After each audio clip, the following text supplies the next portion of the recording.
Rory Larkin often asked himself why he'd decided to visit the house on Bailey Street. Was it an attempt to show everyone that he was fearless and rational enough to discard some silly superstitions that reigned over the hearts and minds of Rasperville's townsfolk? No, no, and no. Rory knew that he'd never been like this.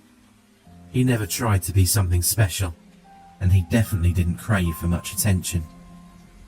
It could also be a simple curiosity, an innocent attempt to check the existence of the supernatural, especially since he could find a supposedly haunted house right there in Rasperville. This was more probable. Even as a child, Rory was fascinated with everything strange and mysterious. He enjoyed reading about the unsolved gruesome murders, weird cryptids, UFO sightings, but he never actually believed in anything paranormal, seeing these kind of stories as simple amusement. Moreover, most of the really interesting cases took place far away from home, and they never concerned him directly.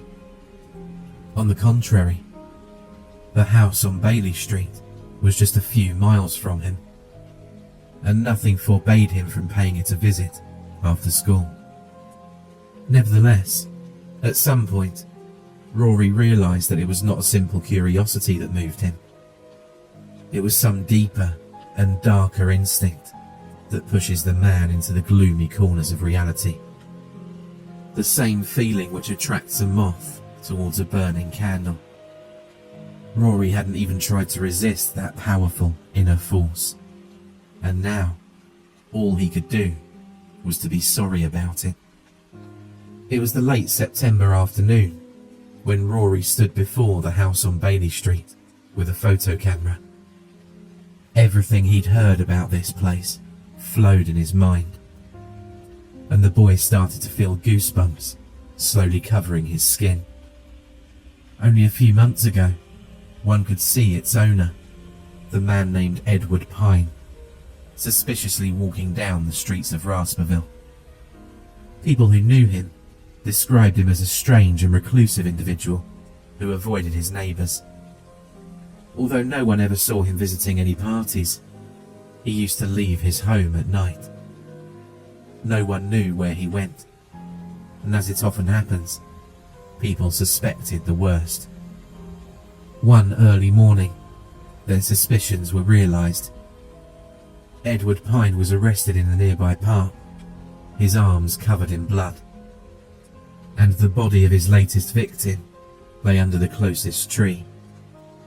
The man didn't confess his guilt, claiming that he'd been framed by some supernatural force. The following morning, he was found dead in his cell. Most people were sure that Pine was the murderer, although little evidence was discovered to confirm that. Nevertheless, soon afterwards, a new stream of dark rumours started to circulate around Rasperville.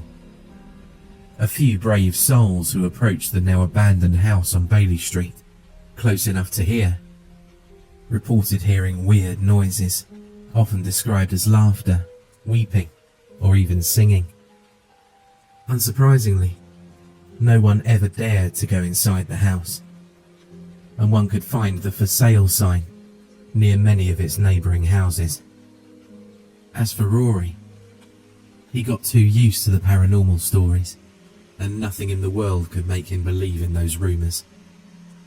However, the sole idea that he was going to be the first to enter the house after so much time sent chills down his spine. "I have nothing to fear," he kept telling himself. "That's all lies, and there's nothing dangerous. I'll just make a few shots here and there, and it'll be over." In any case, there was no way back after he'd promised to make a few shots in the house, and then upload the pictures on the internet, as the ultimate proof that there was nothing paranormal about the alleged killer's lair. At first, his friends laughed at the idea, and then some of them tried to discourage him, but Rory was persistent. He tried to invite some kids to join him in this night expedition, but everyone refused, often giving some excuse. At first, their fear seemed laughable, but now, standing before the house, Rory felt his skepticism slowly leaving his mind. Meanwhile, it was getting dark, and having no urge to wait any longer, the boy walked on the porch and with a deep sigh, opened the front door. A wave of stale, offensive air flowed over him as Rory entered the house. He stepped slowly, as if he was afraid to violate the silence of this place. The house didn't look that dilapidated, although the owner's absence made itself known. A thin layer of dust covered most of the furniture, and the faded wallpaper started to peel at places. Looking around, Rory noticed some red-brown stains on the floor, and sometimes on the walls. He crouched to take a closer look at them, and he could swear that they reminded him of clearly human footsteps. Their colour doubtlessly gave out their origin. Someone had left these traces in blood. This discovery made Rory want to leave the house as soon as possible. The story of Edward Pine was morbid enough, but it never included him walking around his house barefoot and smeared with blood. However, the boy quickly came to the conclusion that taking a picture of these bloody footprints would be the best evidence of his night adventure. He took out his camera, and a barely audible click pierced the air of the house. The following instant, Rory heard another sound which echoed from upstairs. It made him jump, but he managed to calm down. It could be some animal, he thought. Or maybe it's wind. Yes, it's wind. It was blowing quite hard when I was outside, and some windows could be open. He strolled into the living room, hoping to discover something interesting. But he didn't manage to find anything, except for some old furniture and more bloody footprints. One of them attracted his attention, and Rory didn't resist the temptation to lean down and touch it. Horrified, he backed away. The blood was fresh. At some point, he thought it could be nothing but red paint, used by some particularly sick practical joker. However, after he licked his finger, all doubts quickly died, ceding their place to the pure panic. He didn't care about his classmates, who would laugh at him the following day. All that mattered at that point was running like hell out of that place. "What's going on?" Rory whispered. "It could only be left today, only a few hours ago." His heart started to beat rapidly, and Rory was about to turn back and bolt into the hallway and then outside. But in the same moment, the sound was heard again. It sounded like a footstep, like someone was walking on a wet surface, walking downstairs. To his terror, Rory realised that he didn't have enough time to run away unnoticed. Desperate, he darted towards an empty cupboard in the corner, opened its door, and scrambled inside, holding his breath. The footsteps were getting louder, and soon Rory could see through a crack between the doors a dark red shape walking through the living room. The figure seemingly belonged to a woman, wearing an eerie pale white dress, although the woman had one distinguishing feature. She had no skin. With every step, she left a bloody trace on the floor, while she strolled around the room as if she was looking for something. "What the hell is this?" Rory wanted to cry. Then he understood how grave his situation was. Who is she? What is she? What will she do if she finds me? Rory prayed to every deity known to the mankind. As he felt his body getting paralysed with an unspeakable horror. The Blood Woman, as Rory called this creature, stood for a minute before the window and then turned back, moving her eyes through the room. God, please. Rory huddled, shaking and sweating, but he couldn't stop looking through the crack at the monstrous figure slowly walking across the room. For a few seconds, she stood dangerously close to the cupboard, and Rory couldn't recall more fearful seconds in his life. The rancid smell of rotting flesh invaded his nostrils, and if it lasted just a bit longer, the boy would go insane. The woman smiled, or rather grinned, with her lipless face, which made Rory close his eyes for a moment. Luckily, the creature turned around and walked upstairs, with her wet footsteps sounding above Rory's head. Without any waiting, the boy slid out of the cupboard and flung himself into the hallway. The footsteps upstairs started again. This time, they sounded more hurried, but Rory didn't pay any attention. He swung the front door open and rushed into the night. Incessantly, he ran to the closest bus station, tripping and panting, his heart beating rapidly, and tears of fear flowing down his cheeks. His mother was having a party at their old friend's, and Rory came home unnoticed. This emptiness frightened Rory. Alone, he felt himself even less safe, although he couldn't be sure that his mother would protect him from that grinning, demonic creature. He didn't eat, as he was sure that even a little untimely memory about what he'd seen in that abandoned house would turn his stomach. The boy just lay in his bed and tried to fall asleep.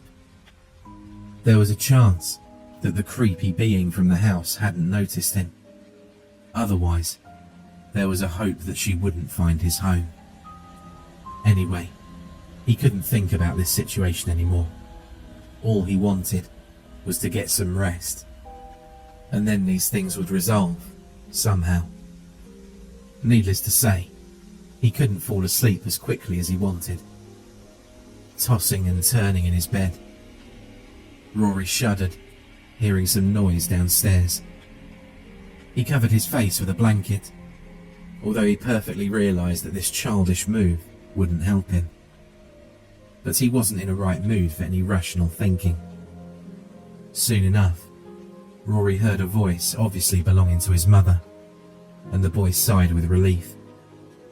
Later, she entered his room to check on her precious son, and after seeing him in his bed, calmly closed the door. She had no idea how restless her son was. For a few hours, he lay silently, thinking about the horrors he'd seen. Where did she come from? What did she want?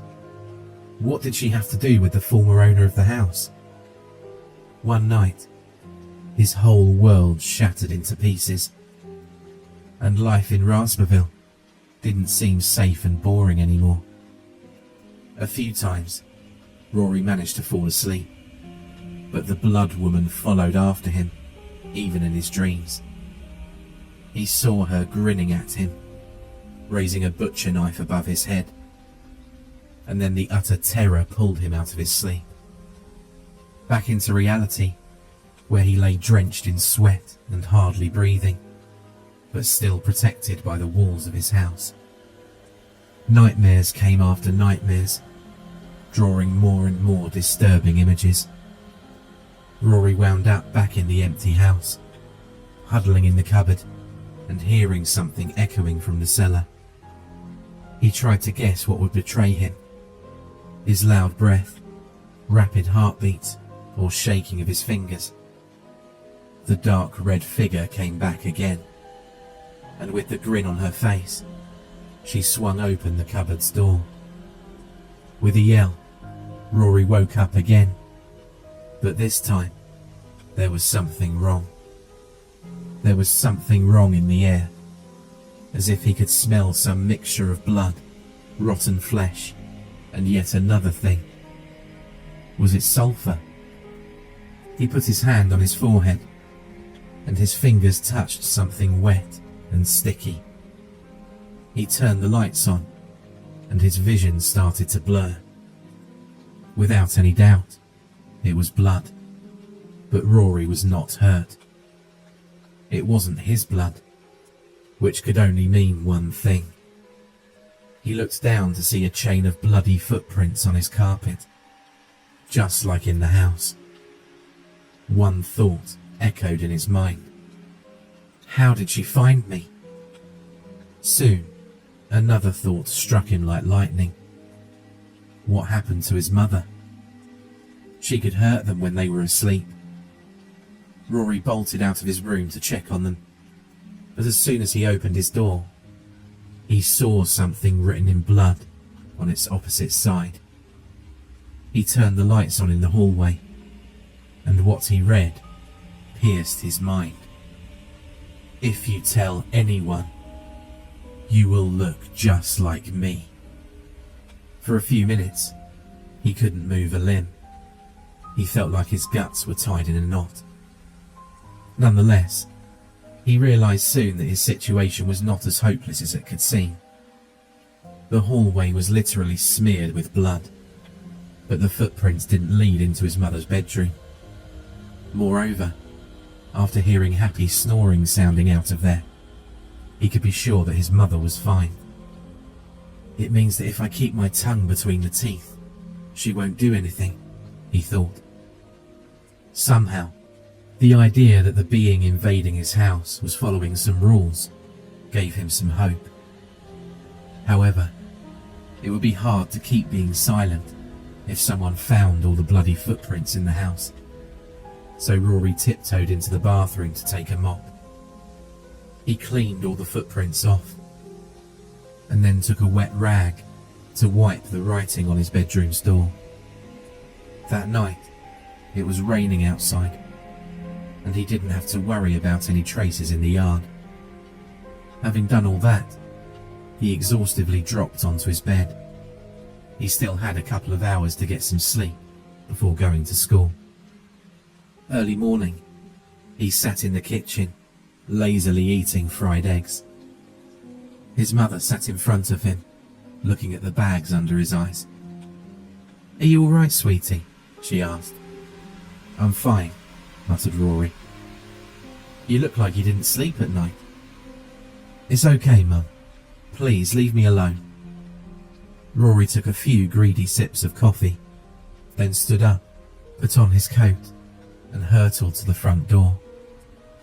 On his way to school, he was wondering what he'd say to the kids who he promised to enter the abandoned house. If I tell them the truth, I'm dead meat. He was perfectly sure that somehow the Blood Woman would know about him giving out her secret. She'd managed to find out where he lived after all, and there was no guarantee that she couldn't actually read his mind. But if I tell them that I walked inside to find nothing supernatural, they'll all go there, and that could piss her off. No, there's only one way. On his way to school, Rory met Dave, his best friend, who was one of the kids who tried to discourage him from entering the house. If only he'd listened to them. But it was too late, and as soon as Dave mentioned the house, Rory swiftly answered, "I didn't go there." "What? You were too scared?" "Yep, I soiled myself while I stood on the porch." "Did you hear anything?" "Yes, I did." Rory leaned to his friend's ear as if he was about to whisper something. "I've heard that..." "Boo!" He yelled the last word, making the boy jump. "I mean that," he said, "we shouldn't disturb that place. Come on, the guy was a terrible human being, and we want to visit his house like he was some damn celebrity. That's just, disrespectful." They didn't talk about the house anymore, although Rory couldn't hide his condition. He looked disturbed So would say his classmates later. The teachers would affirm that it was at this time when their normally above the average students' grades started to plummet. He'd often fall asleep during classes. He started to avoid his peers, including his friends. No one could explain this sudden change of behaviour, and it didn't take much time before Mrs. Larkin was informed about her son's apparent troubles. A few days after the incident in the abandoned house, and a few serious talks with his mother, he realised that he got used to this life. The constant fear accompanying him every minute turned into a sort of friend, annoying but useful. He would often join his friends at their parties, and at some point, things seemed to hit their stride. One day, everything fell apart. His mother left to visit her aunt in the country, and as she was fascinated with rural life, she decided to take a photo camera with her. Unfortunately, her camera was broken, and having no time to do anything to fix it, she took Rory's camera, which sat on his bookshelf. That night, the boy came home late. He opened the window in his bedroom to let some fresh air in, and all of a sudden, he looked down at the windowsill. 2 words were written in blood. She knows. He turned around and saw that his camera was absent. Instantly, he grew pale and started to stir around his room. He tried to call his mother, but her phone was out of range. His heart was beating painfully. One thought pulsated through his mind. How could he be such an idiot? He'd forgotten about the camera, with all the shots of footprints, handprints and other traces of blood. Desperate, he sat on his bed and covered his ears. This time, there were no footprints in the house. Apparently, the blood woman came through the window. Rory didn't sleep the whole night, and only on the following day he got some rest after finding out that his mother was alive and well. In a couple of days, she returned. As Rory expected, she'd seen the picture, and the whole night she didn't stop asking him questions. She wanted to know what on earth had happened to her son. Why didn't he sleep at night? Why did he constantly act as if he was being watched? What was the deal with the footprints on the pictures? The boy didn't know what to say. Any careless word could lead him to a rather gruesome fate. She persisted. She wanted him to meet with a counsellor, to inform the police about things that he'd seen. He felt he'd go insane. Their talk didn't go anywhere. When the night fell, he went to his room and lay in bed. After a sleepless hour, he heard slurping noises below. He put on his clothes and slowly tiptoed out of his room. Some stirring sounded in the hallway, right before his mother's bedroom. He gasped, realizing what was about to happen, and rushed into the hallway. She was there. The blood woman saw him, and he could swear that he saw her grinning in the dim hallway. She turned towards him and made a few steps, slowly and carefully. He backed away, knowing that he had nowhere to run, and now all he could do was to confront his fears. She was getting closer, her foul smell almost unbearable. He moved back into his room, and she followed. At least, she didn't menace his mother anymore. The boy was trapped as she shut the door behind her. "What do you want?" he whispered. "I didn't do anything, really. Please, don't do it. I didn't tell anyone, and neither did my mother." The blood woman let out a barely audible laugh. "Of course," she answered. "You didn't do anything. But she will. She won't rest until she finds out all the truth. And then I'll have no choice. However, we can end it all now. She sunk her fingers in her flesh at her shoulder and instantly pulled out an object which he recognized as a bloody butcher's knife. He cowered in terror, but she didn't try to use it against him. She tried to hand him the knife. "Take it," she said. "Take it, and we'll become friends. Then you'll do it. But don't worry, no one will find out. She will die as you want, quickly and peacefully, and I won't have to do it myself." He held the knife with his shivering fingers and stared at his tormentor. Did she seriously believe he would do it? "Edward Pine was also your friend," he whispered. "He was not good, and he let them catch him.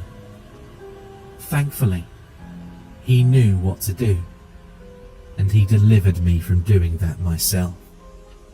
A noise sounded in the hallway. His mother had woken up, awoken by strange sounds in her son's bedroom, and decided not to wait until the morning. "Rory?" she shouted. "Rory, what's going on? Who are you talking to? God, what's that smell?" "Now," whispered the blood woman. Desperate, the boy stood still, but only for a few moments. At last, he pulled himself together and drove the knife into her skinless body. She didn't scream, but it seemed like her mouth opened wide, as if she was really hurt. He didn't let any time pass and ran towards the door. But her bloodied hands held him before he managed to touch the doorknob. His mother asked what was going on in a panic behind the closed door. He struggled as best he could, trying to get loose out of his captor's grip, but to no avail. The blood woman looked on him with anger and pulled him towards the window. Another knock at the door. The demonic creature opened the window and started to push the boy outside. Rory didn't know he could do it, but he screamed for help. It apparently succeeded to make the monster jump a bit, but it was enough to let the boy break free, run towards the door, and open it. His mother was petrified as she saw the skinless woman at her son's bedroom. But there was no time. He grabbed her arm and they ran towards the front door. The blood woman was behind them in a moment. He could feel it. In a following second, they were both struggling with her. His mother fell to her knees after the blood-smeared abomination's strike, but she managed to bring her down with her. He kicked the monster a few times, but she seemed to be invulnerable to his strikes. She pinned his mother to the ground and started to squeeze the life out of her throat. He was about to collapse out of desperation, but then he saw a lighter sitting on a small table in the room. That night, the Larkins' neighbours woke up to the smell and sounds of the burning house. Towards the morning, the firefighters managed to extinguish the fire. Inside the house, they found a badly burned unconscious woman and a teenage boy who had a few burns on his face. His shirt was smeared with blood, but he appeared to be fine. Both were rushed to hospital. Neither Mrs. Larkin nor her son could tell the police about what happened. Apparently, they were in a deep state of shock. The following day, Mrs. Larkin's ex-husband came back to Rasperville and inquired about his son's health. Soon after he talked to Rory, the boy was taken to a mental hospital. The following year, he met a lot of specialists, but no one managed to tell what the cause of his condition was. He just sat in a corner, looking around fearfully. He never answered any questions, and despite all of the drugs he'd taken, his state of mind never changed. One night, an orderly heard a shrill scream coming out of his room. He rushed at the sound and saw the patient sitting on his bed and shaking. Turning on the lights, the man found the cause of the youth's disturbance: a bloody handprint on the window. "She was here," said Rory. She. The orderly took a wet piece of rag and in a blink wiped the handprint off the glass. Rory looked at him, astounded, but the man was only smiling. "What?" he said. "I'm just doing a favour for a good friend."